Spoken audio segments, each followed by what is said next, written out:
Did we make a mistake then in converting our name from Bharat to India? A serious mistake. Thiruvananthapuram is Trivandrum, okay?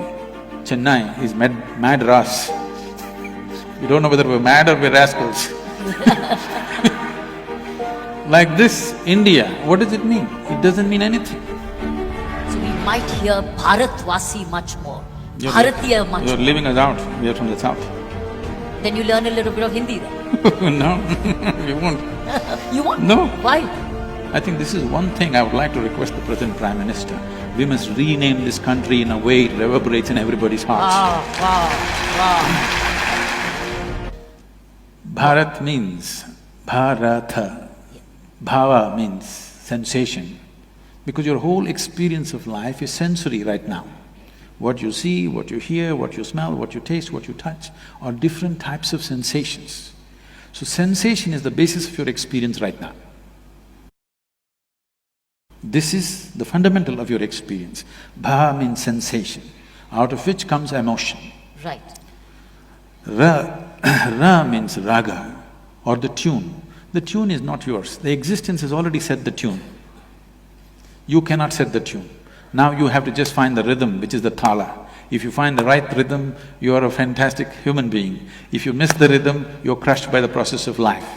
So we called this nation Bharata, and the first, or not necessarily the first, one of the great kings of the past was Bharata. People say the country is named after him, no. He is named after the country. There are so many Bharats and Bharatis in this country. Their country is not named after them. They are named after this nationhood. Did we make a mistake then in converting our name from Bharat to India? A serious mistake, because you need to understand this. Whenever somebody occupies a nation, any conquering forces, when they take over certain nations, first thing they will do is they'll change your name. This is the technology of dominance. This is the technology of enslaving. You must see, if you look at the African-American history, when African people were brought in, the first thing is, at the port, their names were changed. Whatever they had African names, they were taken away and some silly names will be given. That's what has been done to us. Thiruvananthapuram is Trivandrum, okay? Chennai is Madras. We don't know whether we're mad or we're rascals. Like this, India, what does it mean? It doesn't mean anything. So if I give you a meaningless name, you will become a meaningless, stupid person in front of me, because I have a meaningful name, I have a tradition, I have a culture, you have nothing. So in that context, we have become India. This is the first thing, because the concept of a nation must sink into everybody's mind. Yes. Because nation is just an idea. When this idea burns through your mind and sinks into your heart and your passion is risen towards that, then you have a real nation. Otherwise, nation is just in the paper. This is the unfortunate reality for us right now. So at least when they left in 1947, the first thing we should have done is change the name in such a way that it resonates in some way in everybody's mind. Right. Now you are using an English name for an Indian nation. Hardly 2–3% of us can speak English language in this country properly, okay? The remaining people are essentially left out. I think this is one thing I would like to request the present Prime Minister. We must rename this country in a way it reverberates in everybody's hearts. Wow.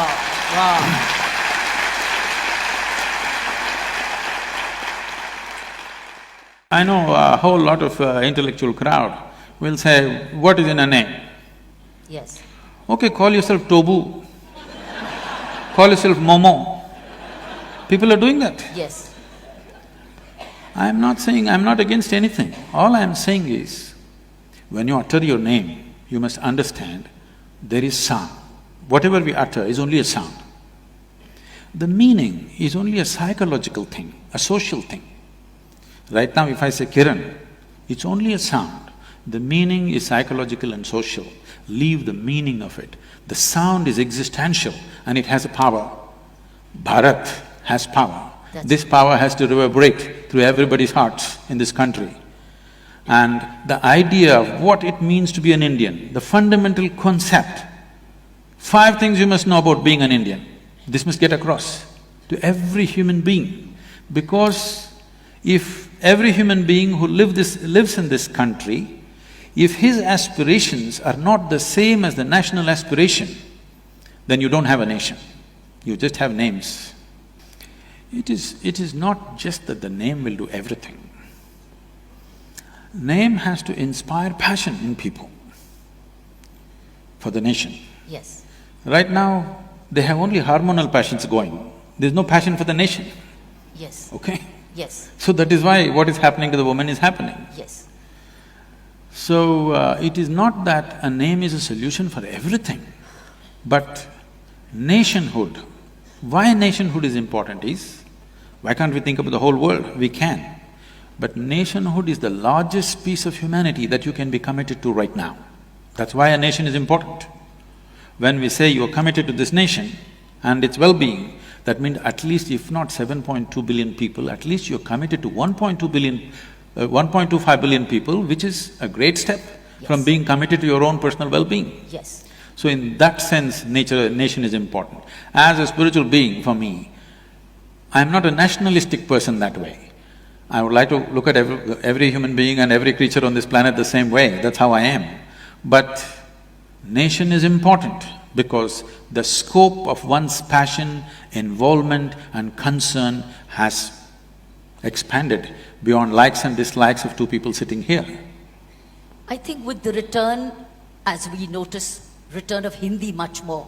In the last 10 days, Hindi has returned much more. So we might hear Bharatvasi much more, Bharatiya much more. You're leaving us out, we are from the south.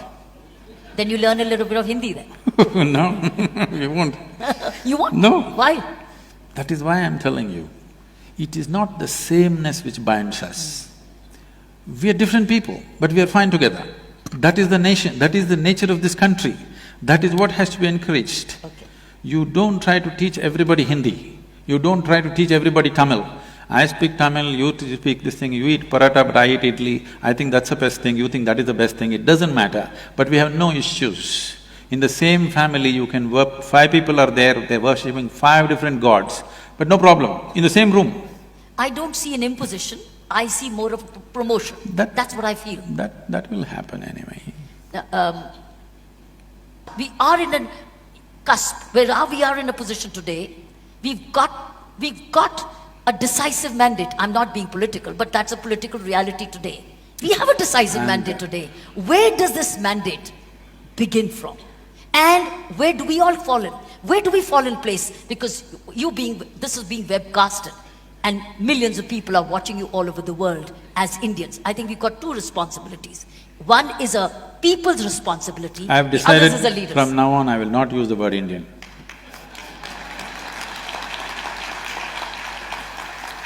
Why? Yeah, I would like to use the word Bharat. I told you, Hindi is coming in. I have started the movement. That's the Hindi name of India anyway. No, it is Hindustan. We also call it Hindustan. Yes, actually Hindustan describes the geography, Bharat describes the culture. Right. I think a time has come Very nice. where our identity has to be cultural, because culture is inclusive. This is something we must understand. When his 7 sages, who are now considered the celebrated Saptarishis of this country, you must understand this first of all. The greatness of this nation is in pursuit and accomplishment of spiritual dimensions. It is this spiritual thread which is holding the country together, this longing to know. If you hack it, then you cannot maintain the sovereignty of this country, believe me. Is it religion? It is not religion. No? No, I'm telling you, the nationhood, what we call as Bharat, predates all religion. So when Adi Yogi was asked by the 7 sages, how many ways can we attain? He said, if you use your physical body as a foundation, there are 112 ways of realizing the divine. But if you transcend the physical body, then as many atoms there are in the universe, that many doorways are there. Do you call this a religion? No. Religion means that you believe this is it. And unfortunately, religious teachings, a whole lot of religious teachings do not believe in nationhood. They do not believe in the fundamental existence of a nation. Now, this is not about going with somebody, for somebody, no. First of all, we must decide, are we a nation? If we are, the idea of a nation should be burnt into everybody's head. How? Where do we begin from? Schooling, of course. With the teachers with no general knowledge? You can train them in a summer. Who trains them? This is what needs determination in the leadership, that's what I'm saying. What is this country? See, I must tell you this. The United States of America, in the 20s particularly, when a whole lot of Italians and others, particularly Italians, a lot of them moving to United States, now they speak their own language, they eat their own food, they're among themselves, they will not mix with the so-called American thing because their culture they think is richer, they're somewhat, like a exuberant population like India at that time, so they won't mix. So the US government did something which is amazing, which today I'm sure a whole lot of intellectuals will brand this as fascist, but they'll all queuing up to go to United States, of course. US government made posters. For Germans, one kind of posters, for Italians, one kind of posters, Jewish people, another kind of posters. Within the kitchen of every home, they must fix this poster, okay? It's a government-released poster. Wow. Where an Italian housewife, how she should serve an American breakfast every day in the morning, how she should be dressed, how the table should be set, what should be for breakfast. For lunch, dinner you can eat Italian, but breakfast should be American. Wow. Understand? I'm saying this may sound fascist, Yes. but it is with this they integrated different ways. I'm saying even something so small as what you're eating for breakfast, the government is looking at it because they're interested in making a nation. Wow. I was amazed. I saw that poster is still with me somewhere. I was amazed to see that somebody went into such elaborateness of putting people together. If you'd left them like that, they would all be separate nations within a nation and fighting with each other. Absolutely. Whatever said and done, America is such a melting pot, but one nation,